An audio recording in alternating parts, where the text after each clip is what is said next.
What if I told you that finding yourself is the biggest lie you've ever been told? What if you're not lost at all? You're just buried under layers of expectations, other people's opinions, and noise that has nothing to do with who you truly are. And so, what if we could Marie Kondo your life? Strip away everything that doesn't belong and uncover the real you. Imagine how that would feel. A few years ago, I was a dentist in London, successful on paper, but deeply unhappy. I was the ultimate people pleaser with zero confidence, and I was completely lost. And so I thought that by achieving more, getting better jobs, more recognition, more habits, I would eventually feel like I had found myself. But spoiler alert, it didn't work. What changed everything was stripping away everything that didn't belong to me. And that's what I want to help you to do today. We're going to uncover the real you by focusing on 3 areas: your inner world, who you are and why you act the way you do; your outer world, the relationships, roles, and actions that surround you; your space and time, how you spend your energy and align your day so that you can shine. By the end of this video, you'll have actionable steps to clear the noise and reconnect with your authentic self. So let's start with decluttering your inner world. We're going to explore 2 things that affect this: filters and identities. Strip away the filters. Everything you do is affected by your mindset, the lens through which you see the world. Over time, that lens gets clouded with filters, expectations, fears, and beliefs that you've picked up from others. Most of the advice out there says to swap out those negative filters for positive ones, but I want you to go deeper. We're not just changing the glasses, we're removing them entirely. So think about a recent moment where your actions didn't match what you were thinking or feeling.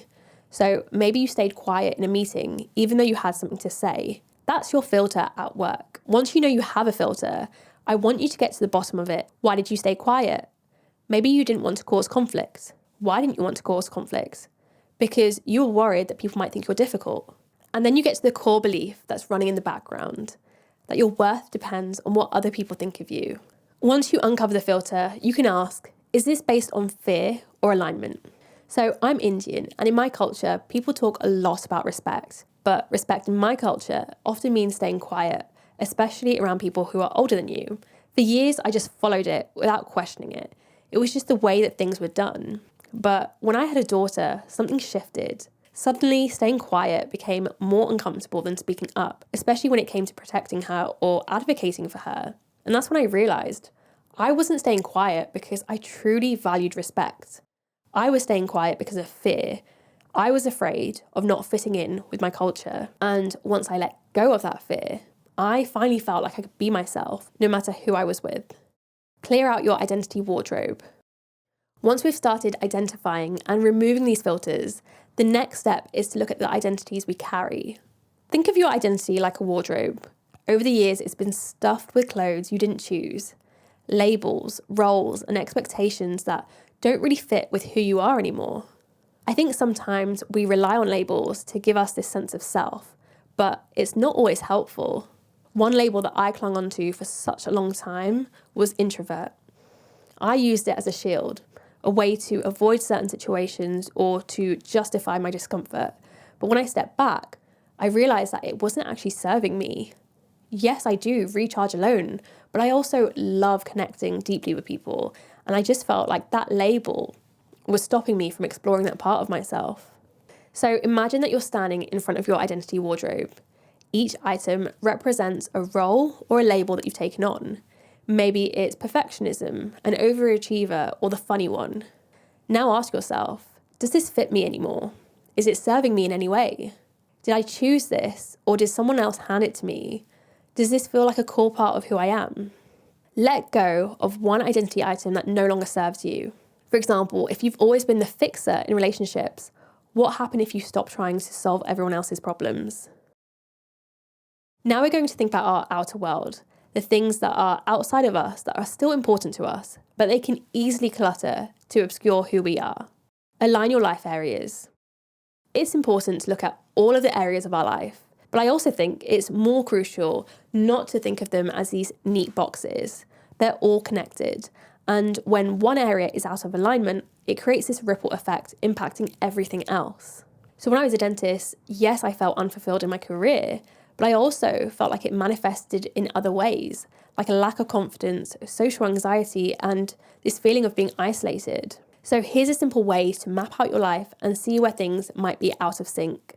I want you to write down your life areas: career, relationships, health, personal growth, whatever feels relevant to you. Then we're going to create a table with 3 columns.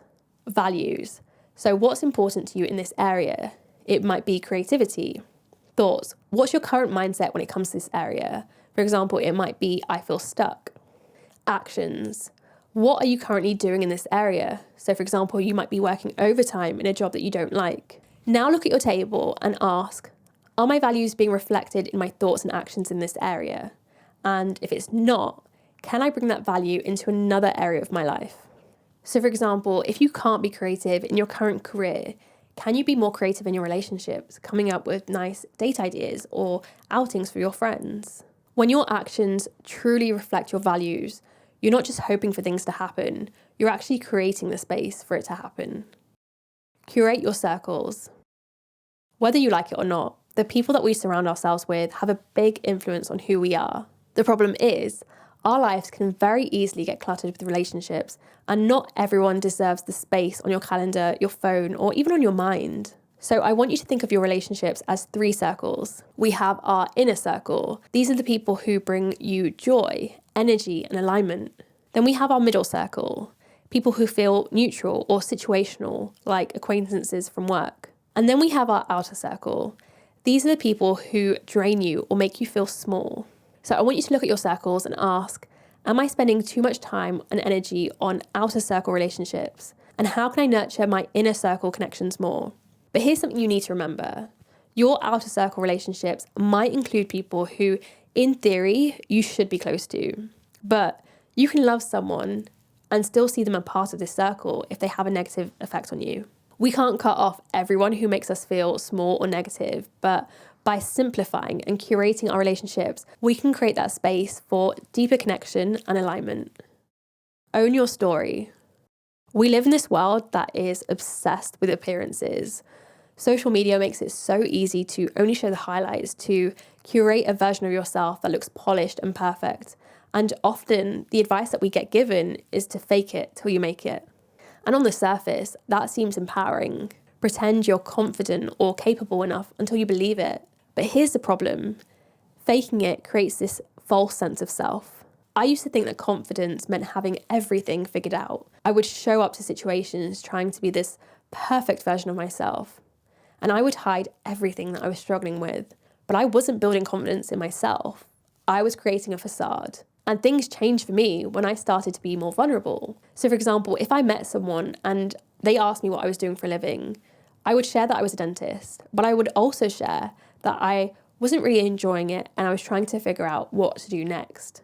In the past, I tried to hide it, but when I embraced that story, it gave me the space to really figure things out, and it also allowed me to connect to people on a much deeper level.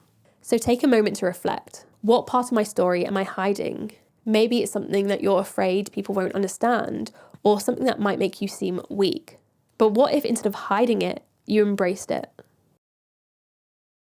Finally, we're going to think about how we spend our time and decluttering it in a way that allows us to take up more space. The silent retreat. We live in a world full of noise, social media, other people's opinions, and endless content. But you're never going to know who you are if you can't hear yourself. You won't know your opinions, your strengths, or be able to trust your intuition. So how do you listen to yourself? For the first hour of each morning, don't let any other voice in your life. No social media, no texting, no reading. Just be with your own voice and your own thoughts. You might want to use this time to go for a walk without headphones and just notice what you're thinking. You might want to write morning pages where you just see what comes to paper. You might want to do yoga or exercise that focuses only on your breath and your own body. You might want to sit with a cup of tea and watch a sunrise. Or you might just want to draw and doodle without any reference images. It's amazing how many of us start our day with other people's achievements, voices, and opinions. But when you replace that with sitting with your own voice, you'll set the tone for the rest of the day, and you'll be so much clearer on who you are. Let yourself shine. You weren't made to shrink or dim your light for others. You were made to shine. Finding yourself means stepping into that light, reconnecting with what makes you come alive, and taking up the space you deserve. So ask yourself, what activities make me lose track of time? What makes me swell up with joy? What did I love before I started worrying about being good at it? And maybe you don't have the answer yet, but look for clues in your childhood. I was always really creative as a child, and I always had my head in a sketchbook. So yes, even now if I start drawing, I feel happy.